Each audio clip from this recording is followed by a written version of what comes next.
So hi guys, welcome again to my YouTube channel KLP Suraj. और आज एक और नई वीडियो के साथ मैं आपके सामने उपस्थित हूँ, हाजिर हूँ। तो आज कुछ और सीखने को मिलेगा और इसी सीखने के जज्बे के साथ हम लोग आगे बढ़ेंगे। और जो हमारा आज का टॉपिक है वो है वर्ब। बहुत से लोगों को या बहुत से बच्चों को वर्ब में दिक्कत आती है। ग्रामर का काफ़ी इंपॉर्टेंट पार्ट है। ग्रामर का जो एक तरह से कह लें तो मोस्ट इम्पॉर्टेंट चैप्टर्स में से एक है verb.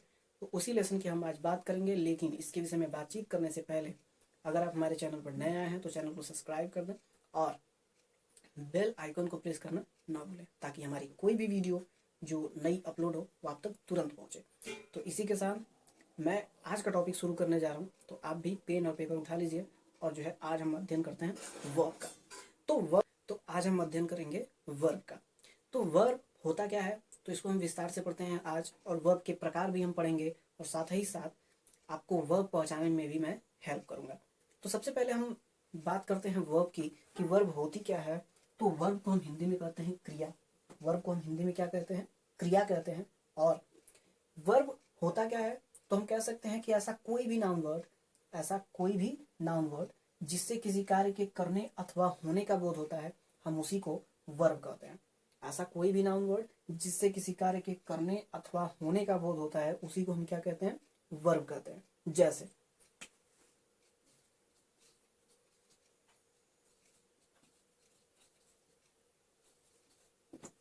Play, sing and go.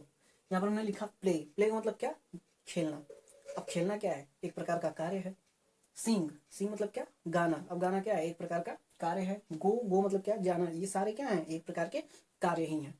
तो ऐसा कोई भी वर्ड, और अगर मान लीजिए हमने यहाँ पर ये लिख दिया राम, ठीक है, हमने लिख दिया राम, हमने लिख दिया ब्लैक, ठीक है, हमने क्या लिख दिया? ब्लैक। हमने लिख दिया ही। अब देखिए ये भी वर्ड्स ही हैं, लेकिन राम आपको किसी कार्य के विषय में नहीं बता रहा। ब्लैक जो है वो किसी कार्य के विषय में नहीं बता रहा है, ये एक एडजेक्टिव है, ये विशेषण का कार्य करता है। उसी तरह से ही, जो ही है वह भी एक प्रोनाउन है, ये किसी कार्य के विषय में नहीं बता रहा है। तो जब तक कोई शब्द कार्य के विषय में बताएगा नहीं, तब तक हम उसे वर्ब नहीं कहेंगे। वर्ब हम कब कहेंगे? कि जब वह वर्ड क्या करेगा? हमें किसी कार्य के करने अथवा होने के विषय में बताएगा। तो क्रियाओं की अगर हम बात करें, तो क्रिया जो है वो 4 प्रकार की होती है। मुख्य रूप से जो क्रिया होती है वो 4 प्रकार की होती है। और पहली क्रिया होती है ट्रांजिटिव वर्ब।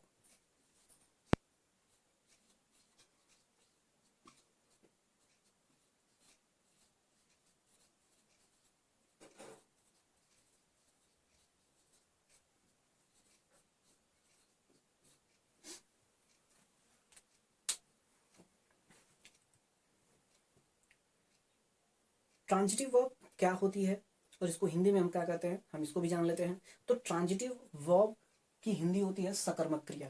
क्या होती है? सकर्मक क्रिया। अब इसका अर्थ क्या होता है, तो हम इसको भी समझ लेते हैं। देखिए, ऐसी क्रिया जिसके साथ उसका कर्म हो, या जब क्रिया का प्रभाव किसी शब्द पर पड़े, ऐसे सेंटेंस को या ऐसी वर्ब को हम जो है क्या कहते हैं? ट्रांजिटिव वर्ब कहते हैं। यानी जब किसी क्रिया का प्रभाव कर्म पर पड़ता है या किसी भी शब्द पर पड़ता है, उसी क्रिया को हम सकर्मक क्रिया या ट्रांजिटिव वर्ब कहते हैं। जैसे इसको हम समझ लेते हैं, हमने एग्जाम्पल के माध्यम से समझना है। मैंने कह दिया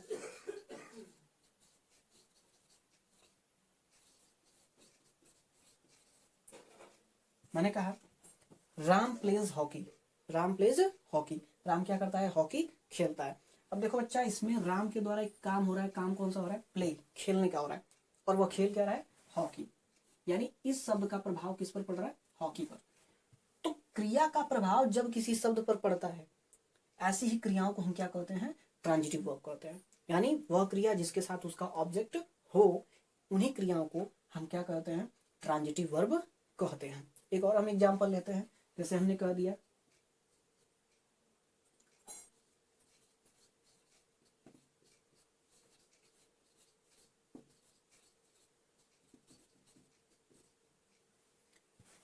कह रहा है कि सी विल डन हर टास्क। कह रहा है कि सी विल डन हर टास्क, वह अपना कार्य करेगी।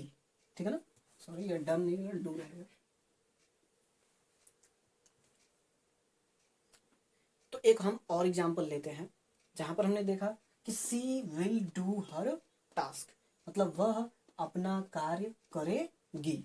इस सेंटेंस को अगर हम देखते हैं तो उसके द्वारा एक कार्य होगा, मतलब वह क्या करेगी, और करेगी क्या, हर टास्क, अपना कार्य। तो हम देख रहे हैं ये जो डू वर्ब है इसका प्रभाव किस पर पड़ रहा है, हर टास्क पर, यानी ये इसका ऑब्जेक्टिव पार्ट हो गया।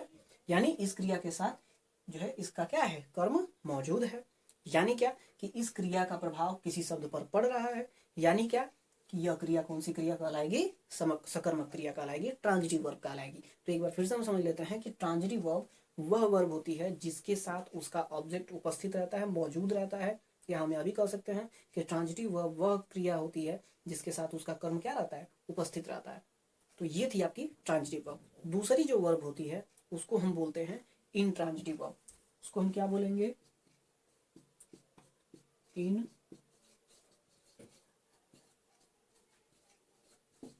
ट्रांजिटिव वर्ब, और इसको हम हिंदी में कहते हैं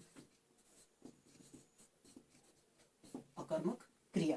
क्या कहेंगे बच्चा, अकर्मक क्रिया। इनट्रांजिटिव वर्ब को हम हिंदी में कहते हैं अकर्मक क्रिया। अब देखिए आपको मालूम है कि जो ट्रांजिटिव वर्ब होता है ठीक इसी का उल्टा होता है इनट्रांजिटिव वर्ब। ट्रांजिटिव वर्ब का ही उल्टा क्या होता है, इनट्रांजिटिव वर्ब होता है। जैसे मान लीजिए हमने कह दिया कि, इसी सेंटेंस को हम लिख लेते हैं नॉर्मली,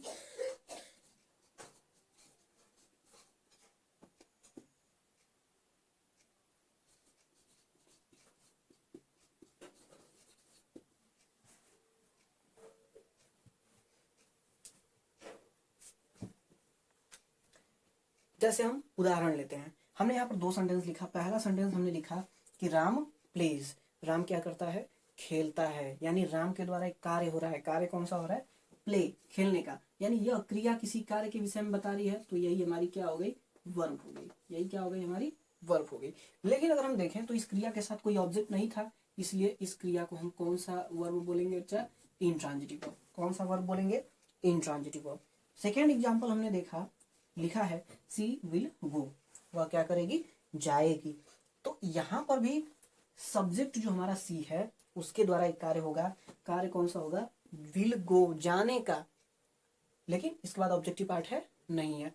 तो ये क्रिया भी आपकी कौन सी क्रिया कहलाएगी, इनट्रांजिटिव वर्ब कहलाएगी। मतलब ये क्रिया भी कौन सी वर्ब कहलाएगी, आपकी इनट्रांजिटिव वर्ब कहलाएगी। क्यों कहलाएगी, क्योंकि इसके साथ जो है इसका ऑब्जेक्ट जो होता है वो मतलब क्या है, उपस्थित नहीं है।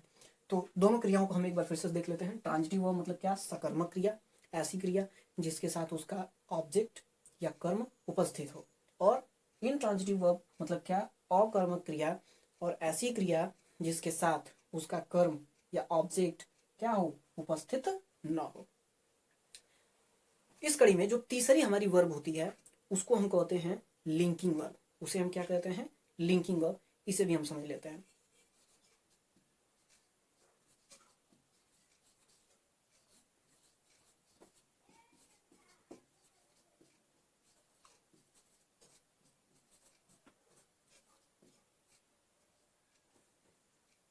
हमारी जो तीसरी क्रिया होती है वो होती है लिंकिंग वर्ब। वो क्या होती है, लिंकिंग वर्ब। और इसको हम हिंदी में कहते हैं संयोजक क्रिया।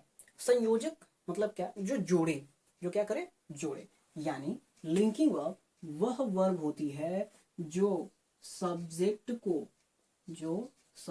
को उसके कॉम्प्लीमेंट से जोड़ती है।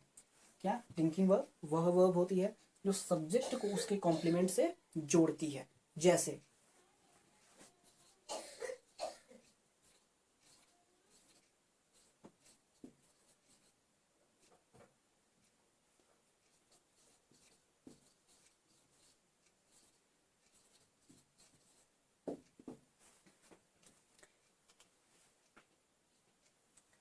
जैसे Ram is a doctor. Ram क्या है, एक डॉक्टर है।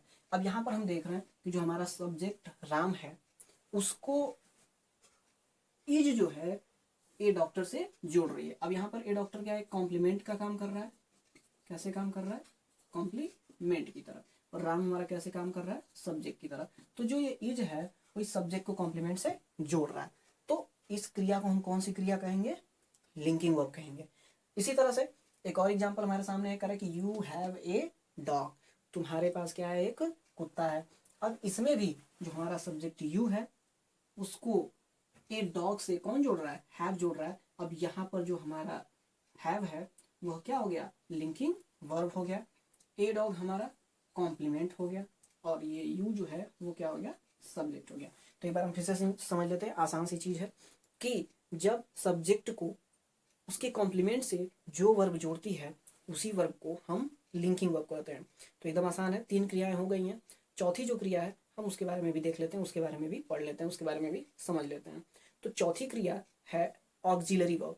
चौथी क्रिया क्या है, ऑक्सिलरी वर्ब। और इसी को जो है हम हेल्पिंग वर्ब के नाम से भी जानते हैं। इसी को हम कैसे जानते हैं, हेल्पिंग वर्ब के नाम से।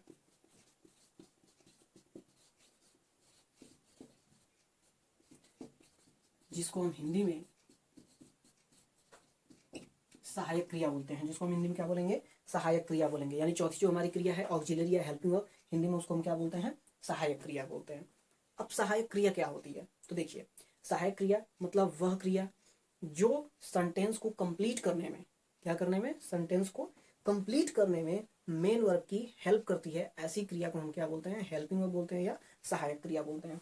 सपोज कर लीजिए मैंने आपको एक सेंटेंस दे दिया, हमने कहा कि सी विल गो, वो क्या करेगी, जाएगी। देखिए उसके द्वारा एक कार्य होगा, कार्य कौन सा होगा, जाने का। और इस सेंटेंस को कंप्लीट कौन कर रहा है, विल, ठीक है ना। ये इस सेंटेंस की मेन वर्ब हो गई और ये जो है हेल्पिंग वर्ब हो गई, ठीक है। तो जब कोई क्रिया क्या करती है, सब्जेक्ट के विषय में बताती है, मतलब सब्जेक्ट के द्वारा होने वाले कार्य के विषय में बताती है, उस क्रिया को हम क्या कहते हैं, मेन वर्ब कहते हैं। और ऐसी क्रिया जो क्या करती है, सेंटेंस को कंप्लीट करने में उसकी हेल्प करती है, उसी को हम क्या कहते हैं, हेल्पिंग वर्ब कहते हैं, ठीक है। तो आपको एकदम क्लियर हो जाना चाहिए कि हेल्पिंग वर्ब मतलब क्या, कि ऐसी क्रिया जो सेंटेंस को कंप्लीट करने में क्या करती है, मेन वर्ब की हेल्प करती है, तो उसी क्रिया को हम हेल्पिंग वर्ब कहते हैं। इन सबसे परे जो है दो चीज और आपको समझने की जरूरत है कि ये तो चारों क्रियाएं हो गई, लेकिन चारों क्रियाओं को हम 2 क्रियाओं में भी समेट सकते हैं। चारों क्रियाओं को हम 2 क्रियाओं में समेट सकते हैं। और अगर उन 2 क्रियाओं में हम समेटें तो उसमें से जो पहली क्रिया होगी उसको हम कहेंगे हेल्पिंग वर्ब और जो दूसरी क्रिया होगी उसको हम कहेंगे मेन वर्ब। इसको भी हम एक एक करके समझ लेते हैं कि हेल्पिंग वर्ब क्या होती है या मेन वर्ब क्या होती है। तो देखिए सबसे पहले हम मेन वर्ब को समझते हैं, क्योंकि ये इंपॉर्टेंट है। और क्यों इंपॉर्टेंट है आपको समझ में आ जाएगा। पहले मैं अगर हेल्पिंग वर्ब के बारे में बताऊंगा तो आप थोड़े कंफ्यूज हो जाएंगे, इसलिए मैं पहले मेन वर्ब से शुरू करता हूँ। देखिए आपको बताया गया कि जो मेन वर्ब होती है उसको हम हिंदी में क्या कहते हैं बच्चा, मुख्य क्रिया। और मुख्य क्रिया, अभी आप पीछे अगर देखेंगे वीडियो में, थोड़ा सा पीछे मैंने कहा कि मुख्य क्रिया वो होती है जो कर्ता के विषय में कुछ कार्य बताती है, लेकिन उसमें भी कंडीशन है। देखिए जब किसी भी सेंटेंस में, जैसे मैं यहाँ पर आपके सामने 4 सेंटेंस लिखता हूँ, कितने सेंटेंस, 4 सेंटेंस लिखता हूँ, उससे हम लोग डाउट क्लियर करेंगे। हमने पहला जो है सेंटेंस लिखा कि राम प्लेज, हमने दूसरा सेंटेंस लिखा कि राम प्लेज हॉकी, हमने तीसरा सेंटेंस लिखा राम इज प्लेइंग, और हमने चौथा सेंटेंस लिखा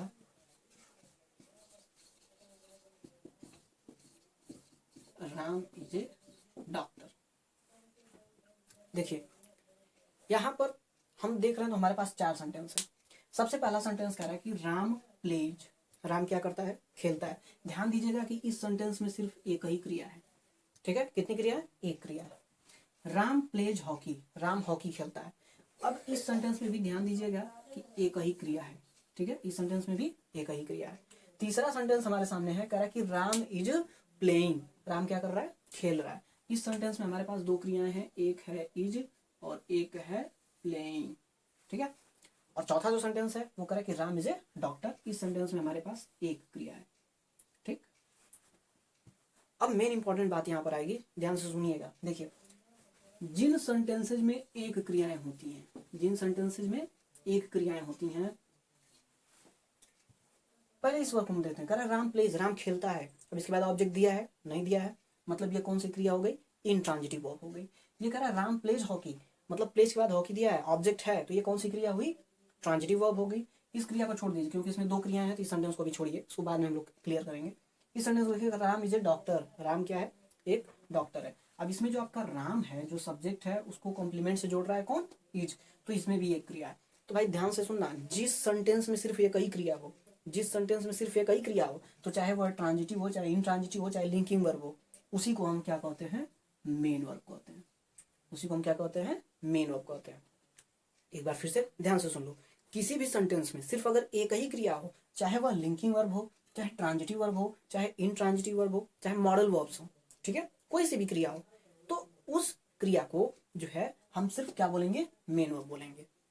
अब हेल्पिंग वर्ब कब होगा, देखिए जब किसी सेंटेंस में दो क्रियाएं आती हैं, एक क्रिया आएगी तो उसको हम क्या बोलेंगे, मेन वर्ब। इसका मतलब है कि अगर एक क्रिया आती है तो उसको हम हेल्पिंग वर्ब बोल नहीं सकते। इसका मतलब क्या, कि हेल्पिंग वर्ब जब भी आएगी तो उसके साथ मेन वर्ब का आना आवश्यक है। अब इसको भी हम समझ लेते हैं एकदम आसान भाषा में। इसी के नीचे मैं लिखता हूं, हमने लिखा कि राम इज प्लेइंग और ही विल गो। देखिए बाबू, हमारे पास ध्यान से देखिएगा, हमारे पास दो सेंटेंस है, राम इज प्लेइंग और ही विल गो। ये कह रहा है कि राम इज प्लेइंग, राम क्या कर रहा है, खेल रहा है। राम के द्वारा एक कार्य हो रहा है, कार्य कौन सा हो रहा है बच्चा, खेलने का हो रहा है। राम के द्वारा कौन सा कार्य हो रहा है, खेलने का हो रहा है।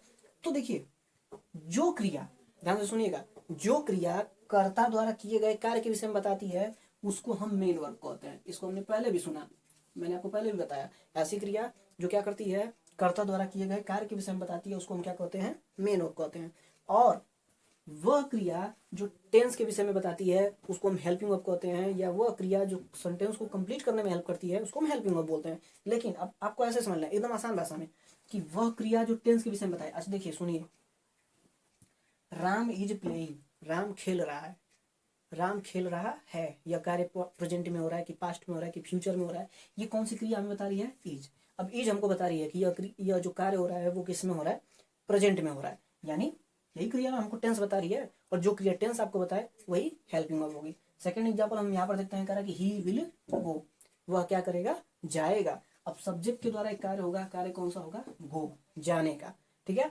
और यह कार्य होगा कब, प्रेजेंट में होगा कि पास्ट में होगा कि फ्यूचर में होगा, तो विल कह रहा है कि नहीं साहब ये कार्य कब होगा, फ्यूचर में होगा। कब होगा यह कार्य, फ्यूचर में होगा।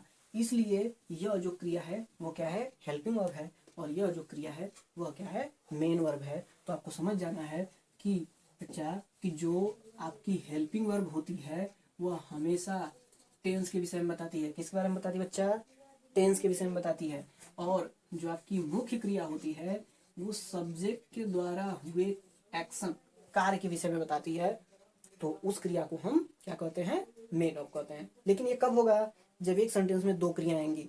लेकिन अगर किसी सेंटेंस में सिर्फ एक ही क्रिया है, अगर किसी सेंटेंस में सिर्फ एक ही क्रिया है, जैसे देख सकते हैं, Ram is a doctor, Ram pledge hockey और राम प्लेज, ये तीन सेंटेंस आपके सामने हैं जिसमें सिर्फ एक ही क्रिया है, तो इन क्रियाओं को हम मेन वर्ब कहेंगे। इन क्रियाओं को हम क्या कहेंगे, मेन वर्ब कहेंगे।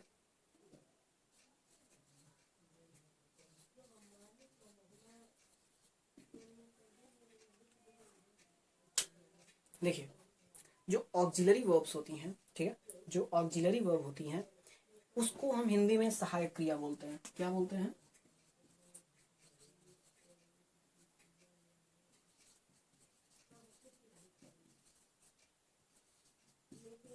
सहायक क्रिया। देखिए उसे हम क्या बोलेंगे, सहायक क्रिया बोलेंगे। ऑक्सिलरी वर्ब को हिंदी में हम क्या बोलते हैं बच्चा, सहायक क्रिया बोलते हैं। और ये जो ऑक्सिलरी वर्ब होती है ये दो प्रकार की होती है। कितने प्रकार की होती है, दो प्रकार की। पहली होती है प्राइमरी ऑक्सिलरी, जिसके अंतर्गत कुल 11 क्रियाएं आती हैं। प्राइमरी ऑक्सिलरी के अंतर्गत कुल कितनी क्रियाएं आती हैं, 11 क्रियाएं आती हैं। और ये क्रियाएं कौन कौन सी होती हैं इसको भी हम देख लेते हैं। तो सबसे पहले आपका आता है do, does, did, has, have, had, was, were और इज एम आर। 1 2 3 4 5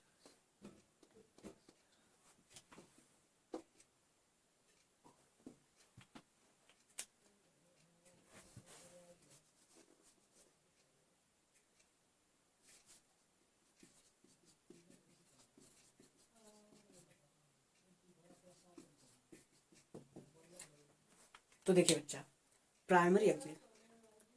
बच्चा, प्राइमरी ऑक्सिलरी के अंतर्गत टोटल 11 क्रियाएं आती हैं, और वो 11 क्रियाएं कौन कौन सी हैं उनको हम देख लेते हैं। तो वो होती हैं डू, डज, डिड, यानी डू की तीनों फॉर्म, डू, डज, डिड। उसके बाद सेकंड जो हमारा होता है टू बी वर्ब, यानी is, am, are, was, were. और उसके बाद जो हैज होता है उसके तीनों फॉर्म, यानी हैज, हैव, हैड। आप देख सकते हैं डू, डज, डिड, तो ये डू का तीनों फॉर्म हो गया, हैज, हैव, हैड। ये जो है क्या हो गया, हैज का जो है तीनों फॉर्म हो गया। और उसके बाद was, were, is, am, are, ये जो है टू बी वर्ब में 5 क्रियाएं आती हैं, तो ये क्रियाएं हो गई। यानी ये टोटल 11 जो क्रियाएं हैं वो किसके अंतर्गत आती हैं, प्राइमरी ऑक्सिलरी के। जो हमारी दूसरी क्रिया होती है उसको हम बोलते हैं मॉडल ऑक्सिलरी। दूसरी वर्ब क्या होती है, मॉडल ऑक्सिलरी। और इसके अंतर्गत कुल 13 क्रियाएं आती हैं। कुल कितनी क्रियाएं आती हैं, 13 क्रियाएं आती हैं। इनको भी हम एक एक करके देख लेते हैं। तो इसके अंतर्गत सबसे पहली क्रिया आती है शैल, और इसी का पास्ट फॉर्म आता है शुड। उसके बाद आता है विल, और इसी का पास्ट फॉर्म आता है वुड। इसी का पास्ट फॉर्म क्या आता है, वुड।